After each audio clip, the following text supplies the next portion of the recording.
Last season, the Houston Rockets, led by Alperen Sengun, Jalen Green, Fred VanVleet, Dylan Brooks, and Amen Thompson, how did I not mention his name, were the 2 seed and made it to the playoffs for the first time since James Harden, actually.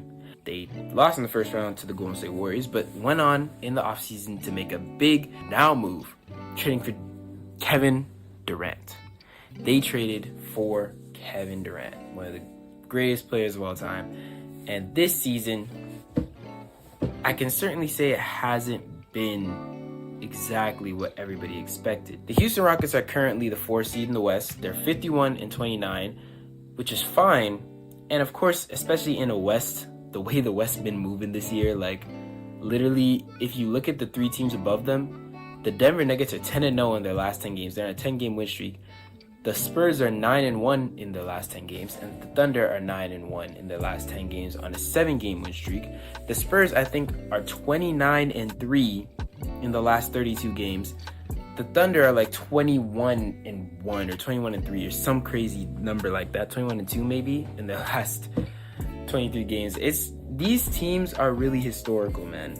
And the Rockets just happen to be in the Western Conference at the same time as them. But that's not to say that the Rockets have their own flaws. Houston has a lot going for them.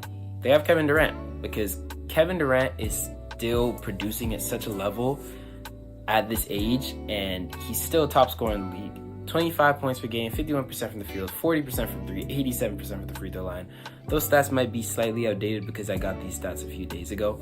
But the point is, Kevin Durant is still maybe, if not a top 10, a top 20, top 15 player in the NBA right now.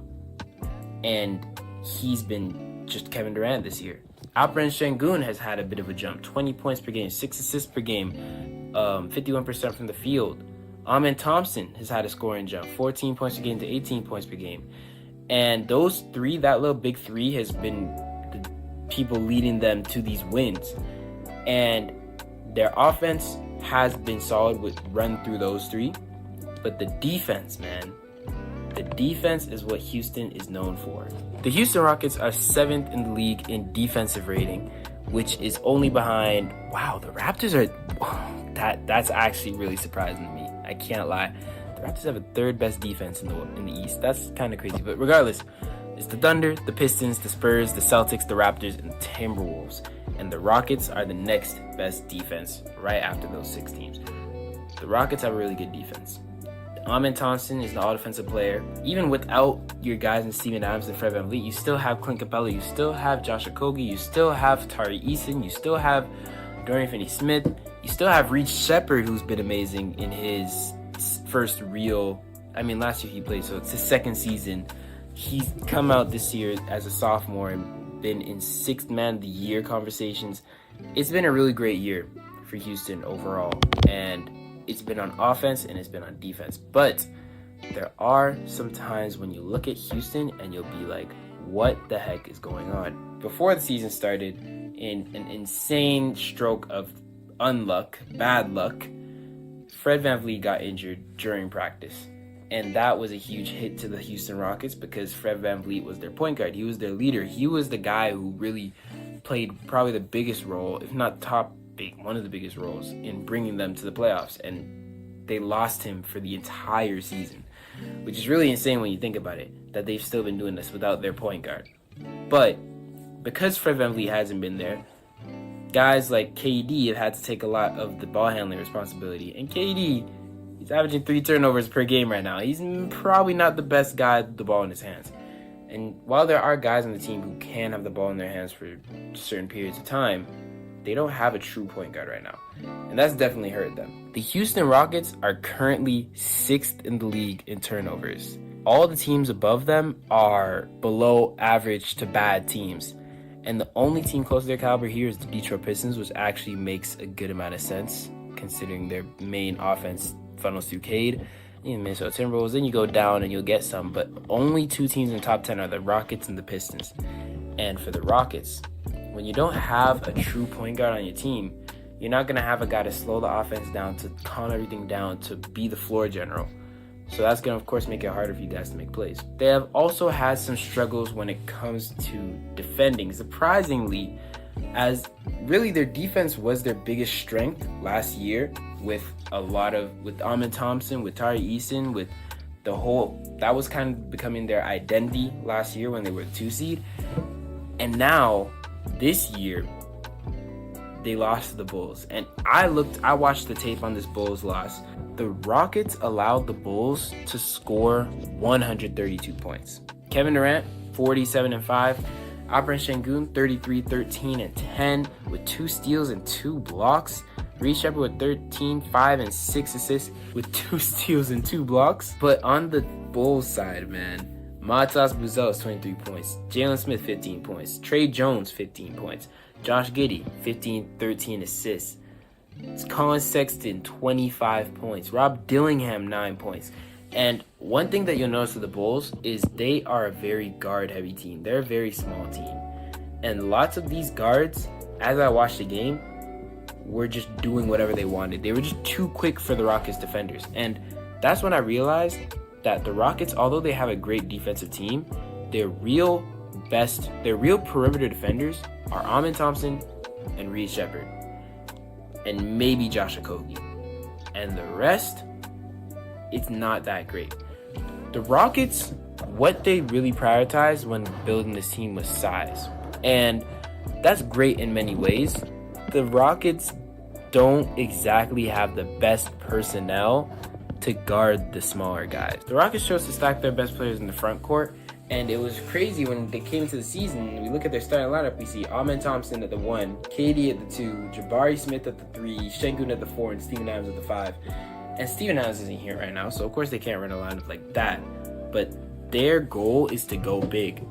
Go big or go home. And the Bulls sent them home, I'll tell you that. The Bulls definitely sent them home. And another weakness when it comes to defense is Alperen Şengün. And I know this has been talked about so much in basketball discourse, and honestly, I don't think it's as bad as people make it out to be. I feel like when it comes to defense, there's times when the best players can go out and make a play. Alperen Şengün, I watched that game against the Timberwolves, again, 2 weeks ago, so this video is pretty late.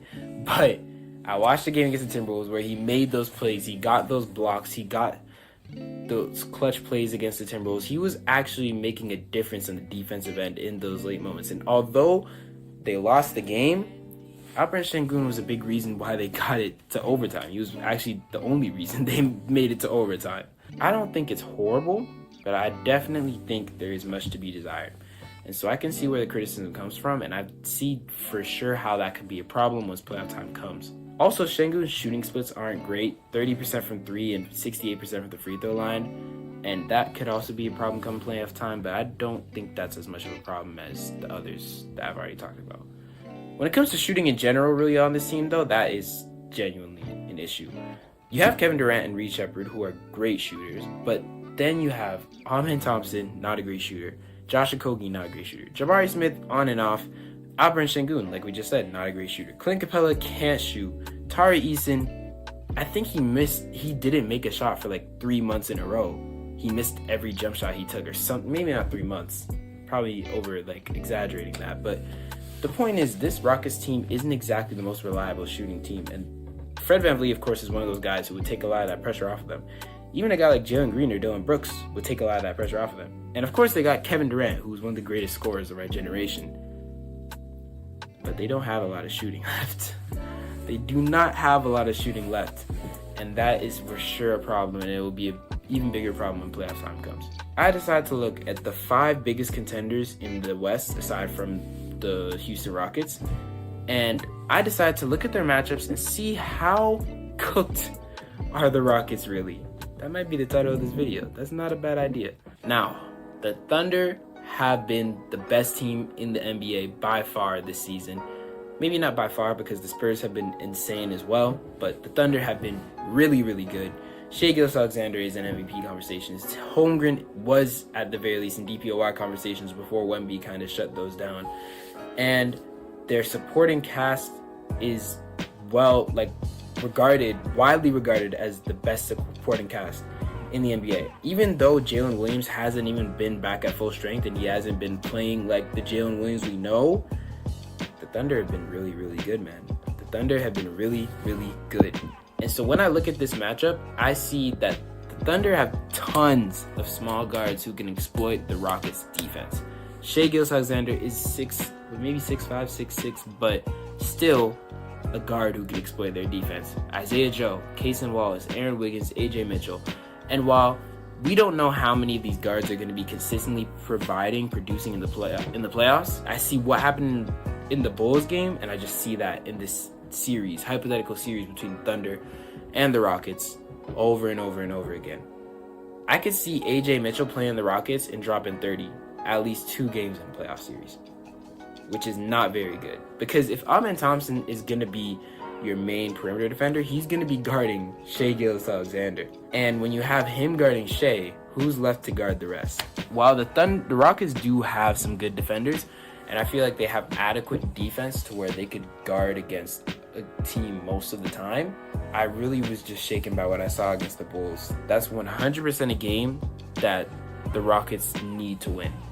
And hey, it's only regular season, but these are the games where we see what type of teams they are. When it comes to Sengun in that matchup, we have 2 big men on the Thunder who can guard Sengun. I actually think it's probably 3. I didn't even mention the third one. So we have Hartenstein, we have Holmgren, 2 amazing defenders, one of them in DPOY conversation. And we have Jalen Williams, who has been amazing as a backup big for the Thunder, sometimes coming into the starting lineup when others have been injured. Jalen Williams has been amazing shooting-wise. He's been amazing on defense, guarding the toughest big matchups on the other team when the other 2 are gone. He's been great. And I could see him coming to a playoff series against Sengun, taking on that challenge and succeeding. So far it's not looking great for the Rockets. Houston also doesn't have a lot of shooting. And yes, they have Kevin Durant, and I don't think that the Thunder necessarily have a 100% answer for Kevin Durant. They have Alex Caruso, who I think is probably the best guy you'd want to put on him, aside from maybe Jalen Williams. But Jalen Williams is still recovering from that injury. So I think at the moment, it seems as if Alex Caruso is the best matchup to guard Kevin Durant. Still, I don't think Alex Caruso is stopping Kevin Durant, but Alex Caruso is a pretty good defender, and we saw what he did against Jokic last year. The size difference doesn't really matter to him. So I feel like overall, this would be a really, really fun matchup. But due to the facts I've already laid out, and also the fact that the Thunder have insane ball pressure from all their guards, and Houston doesn't have a point guard aside from their sophomore year Reed Shepherd, who is about to play in his not first playoff series, but still really young, I'm taking the Thunder in 6 or 7 games. And I swear that's not intentional. I think I might have to just say 7 or 6 from now on. But the more I think about it, it's probably 6. I have to look into these playoff matchups. When the playoff bracket is set, I'm going to look at each playoff matchup. I'm going to see, hey, can the Thunder lose here? Can the Thunder win here? And I'm going to go through it. But right now, the Thunder are going to be a real problem, man. I did outline X factors for each team, and for the Thunder, I think the X factor, or for each matchup. And for the Thunder, I think their X factor is going to be Jalen Williams, because we know that Shai's going to come in and cook, and we know that the rest of the team is going to come in and cook to an extent. But is Shai going to have his Robin? Is Batman going to have his Robin? That's really the question here. If Jalen Williams comes and steps up, then the Thunder might win this in 5. If we see a Jalen Williams even close to what we saw in the finals last year, Thunder might win this in 5. But that's all I have to say about that. Now, we have the San Antonio Spurs. Now, San Antonio Spurs are pretty young and inexperienced. That's one thing for sure that I think I'm going to be thinking about with them when it comes to every playoff series. I don't know how far the Spurs can go, purely because they are fresh, very, very fresh. And it seems that it's becoming a trend where every year we get a super high seed, whether it's a 1 or 2 seed in either conference, that is really young and really good in the regular season. They come into the playoffs and then they get fried.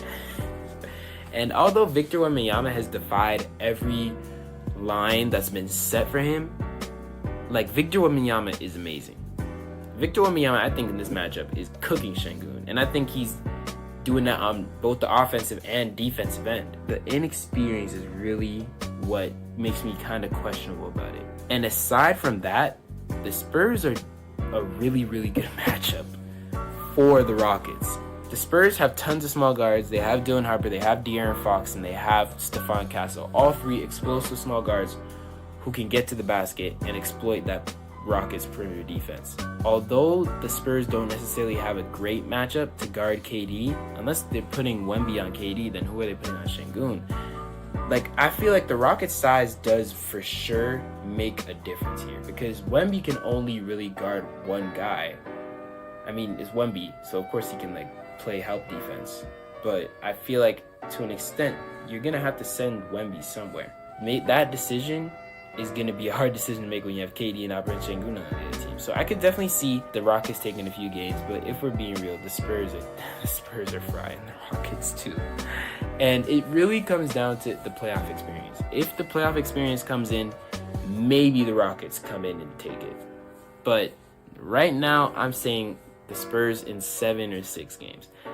And I think 7 makes sense, especially because of the inexperience. It will take a bit of time, even for Wemby, to adapt to the playoff environment. Oh, and X factors, Victor Wembanyama and the Rockets perimeter defenders.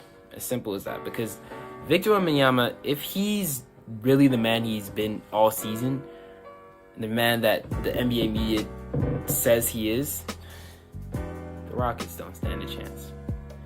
But the Rockets perimeter defenders can lock in and at least slow down those 3 guards that they got up there. I don't know. Devin Vassell's another guy too. Devin Vassell is really good. I feel like he low-key gets overlooked. Like he's definitely better than Harper, and he's definitely right behind Castle and Fox. Next we have the Nuggets, and oh dear, Nikola Jokic, man. Nikola Jokic is frying Şengün, and Şengün, I will say, will fry Jokic on the other end. Man, they might be the most dangerous team in the West aside from the Thunder. And I say that because of their experience. There's guys on this team who have won a ring. There's guys in this team who have made it to conference finals, semifinals. There's guys in this team who have hit big shots in big moments. And against the Rockets team who's still somewhat inexperienced, KD's going to be a problem. And I think that's a constant in all these series. KD, for the most part, in all these series is an issue that doesn't get solved. But the Nuggets have a better clutch gene. They have more experience. They have now probably better role players, I'd say, at least, than what the Rockets have. And they have a good amount of size that rivals Houston. Pause. I think that the Nuggets take this in 6, maybe even 5, for being real. Nikola Jokic is a different beast, man. And I think at this point, it's really unlikely that the Nuggets and Rockets face off in the playoff series, because the Lakers have been losing in the absence of Luka and Reeves, and with them losing, they're falling to the 5 seed. Rockets move up, Nuggets move up. Nuggets have been on a 10-game win streak, by the way, so both of those teams, it seems like, are going to be on the opposite sides of the bracket, and the only way they make it all the way up is if the Rockets beat the Thunder and the Nuggets beat both the Timberwolves and the Spurs. It's very unlikely that this actually happens, but the Nuggets would fry the Rockets. The Nuggets would fry the Rockets. The Nuggets might be almost the worst matchup for the Rockets. We'll get to the worst one. But the X factors in the series will really be Cam Johnson, Tim Hardaway Jr., and Spencer Jones. We know that the Nuggets supporting cast isn't perfect, and this is their chance to prove that they're at least good enough to win a playoff series. Because when you have Nikola Jokic and Jamal Murray, the rest of your guys just need to do the bare minimum and y'all will be alright. So yeah, Nuggets in 6. I also gave, I will tell y'all, when I made these notes, I also gave each team like basically it's a rating for the Rockets to see how good the Rockets would be. How many times out of 10 would I take the Rockets in a playoff series against this team? For the Thunder, it's 3 out of 10. But it low-key could be 2 out of 10. The Spurs is 3 out of 10, and that's really about experience. Nuggets is 2 out of 10. Because I don't know how many teams have beaten the Nuggets in a 7-game playoff series, especially after what we saw last year. It would really be up to Şengün and KD to just cook every single game. But man, now we have the Lakers, and do I really need to? Luka and Austin Reeves are injured. LeBron is old, and there are some interesting matchups. Sengun versus Ayton. The Lakers would really just need to hit every three. That's the solution for them. Magnet ball. That's how they win the series. And if not, maybe they win a game. I said Rockets in 4. Rockets in 4. I gave them a 9.5 out of 10. I think the Rockets fry the Lakers in this series if this happens. And it's probably going to happen. So Rockets almost have a free ticket to the second round. But yeah, the Lakers, unless Luka and Reeves have a miraculous comeback, even then I'm still taking Rockets in maybe 6. Maybe. So, yeah, man. I don't know. I just don't think the Lakers, maybe if they had Luka and Reeves, I feel like I would definitely think about it more. And knowing that the Lakers have great perimeter defense and great shooting, awesome. But the Rockets are suited to deal with that. And the Rockets also have more size. So yeah, I think it's wraps. The X factors for this Lakers series would be Jake LaRavia, Luke Kennard, and DeAndre Ayton. But I mean, these three would have to have legendary performances every single game for the Lakers to beat the Rockets. Or LeBron. LeBron was the next guy I almost wanted to put here in the X factor list, but he's 40, bruh. He's not doing anything. The last team I want to talk about is the Minnesota Timberwolves. And man, the matchups in this series are beautiful. Amen Thompson versus Ant, KD versus Jaden McDaniels, and Sengun versus Rudy. And then you just have Julius Randle just kind of fumbling around, getting into the post and shooting some fadeaways. I don't know, man. But regardless, this would be peak cinema. Amen versus Ant, I think, is a really, really fun matchup. And I would love to see it happen. I actually wish this could happen. But unless the Rockets have a miraculous last 2 days of the season and somehow make it up to the 3 seed, then it's not going to happen. But this would be such a fun series. But also, it would be easily a Wolves win. Because the Wolves have guards on guards on guards. And they don't have Rob Dillingham. Ayo Dosunmu, Mike Conley, Dante DiVincenzo, Terrence Shannon. Like, they have guys, man. They have guys. So I really take the Wolves not every single time. I honestly think I put a 3 out of 10, but I think I should give 2.5. They have great perimeter guys who could just get to score. Yeah, they have matchups for the Rockets' best players in Jaden McDaniels and Rudy Gobert. Like, as I was talking about before, they're the team that has the defense just slightly better than the Rockets. And they just beat the Rockets without Anthony Edwards. They also have Bones Highland, who's an amazing. I should put him as an X factor. My X factors were Ayo Dosunmu, Dante DiVincenzo, and Jaden McDaniels. And these two is like Ayo and Dante is because they're small guards, and then Jaden McDaniels is because he's guarding Kevin Durant. And this is really the only guy in all of these teams who I see actually having a chance to slow down Kevin Durant. We've seen this team face Kevin Durant before. Yeah.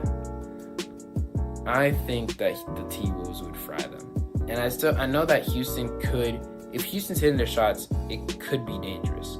If Jabari Smith Jr. is hitting, I think Reed Shepherd is an X factor for all of these series for the Rockets, but in this series specifically, I feel like he really plays one of the biggest roles as a perimeter defender and a three-point shooter. He really has a big thing. Like, he's a big guy, important guy for Houston. But man, I don't know. I think the Rockets are cooked in this series. I'd say Wolves in 5 or 6, and I think that I would probably take it from a 3 out of 10 to a 2.5. Because man, it's rough. I'm really excited to see the Wolves and Nuggets play if that ends up being a series in the first round. That's so crazy. Like, one of those teams is out in the first round, and we've seen both of those teams make deep runs in the past 3-4 years. So that's about all I have to say, though. Do I think the Rockets are contenders? I put them in the same tier as the Spurs, and purely because the Spurs are inexperienced and the Rockets are slightly inexperienced, and also they have some issues. The Thunder, Nuggets, and T-Wolves I look at right now as like the three. That's how my viewpoint has kind of been throughout the entirety of this season. Like, those three teams are the teams that I'm worried about if I'm a team in the West. And the Rockets, Spurs, and before the Lakers were the three teams where I'm like, yeah, I could see them being a first round exit. But now either the Timberwolves, Nuggets is likely going to be a first round exit, which is insane. But that's the wild, wild west, man. That's the wild, wild west. For sure, not the most likely thing to happen.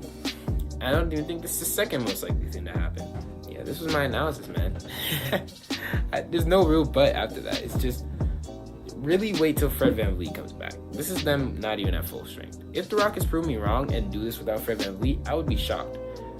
But you know what wouldn't shock me? If they got swept in the first round. Well, that would shock me because they're playing the Lakers. So if they got swept in the second round. The most interesting thing about the Rockets to me is that they have a path to the conference finals. Luka and Reeves just got injured. So the Lakers could be an easier series than it would have been. The Spurs have Wemby, but they're still inexperienced. They're still super young, and it's Wemby's first playoff appearance. The Rockets could take advantage of that and make it to the conference finals, with KD being the guy that no team really has an answer for.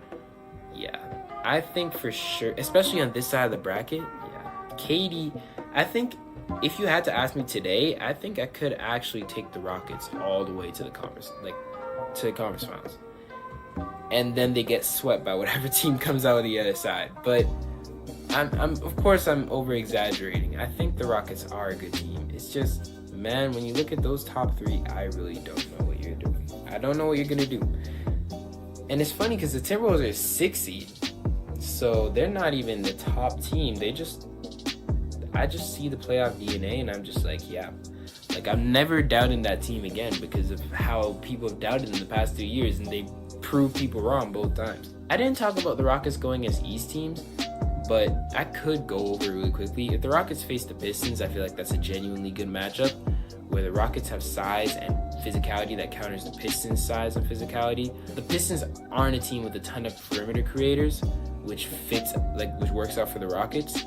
The Pistons have Asar Thompson to guard KD, which is an interesting matchup. And although KD is KD, you know, Asar Thompson is not a horrible defender to put on it. You feel me? I think that matchup ends Rockets-Pistons is like a 50-50 matchup more than anything, but I would probably favor the Rockets ever so slightly. When it comes to the Knicks or the Celtics, man, give me the Celtics easily and give me the Knicks in 7. Because the Celtics are a different beast. They can shoot from anywhere. They have the best perimeter creation. They have Neemias Queta, who's been an insane rebounder, and they have Jaylen Brown, who's been a near MVP candidate. It's the Celtics are just Thunder East. The Cavs, yeah, actually, that would be an interesting series. Rockets, James Harden going against his former team, and then Jared Allen and Mobley down low versus Sengun, and Jabari, probably, yeah, it would be Jabari. Maybe they put Clint Capella down there, but yeah, man, that would be fun. I think I'd take the Rockets because they're just such a good team in the West, but I think it goes 6. I think it goes 6. But yeah, man, that's where I'm at. That's where my head's at. I hope y'all enjoy. This is a pretty long video. I don't know how long it's going to be after I edit it, but have a great day. I'll see y'all next time. Let me know what you think about the Rockets. Are they contenders? Are they pretenders? And who's frying them and who's getting fried by them? Thank you for watching. I appreciate y'all. Have a wonderful day. I hope this comes out tomorrow. I'll see y'all next time.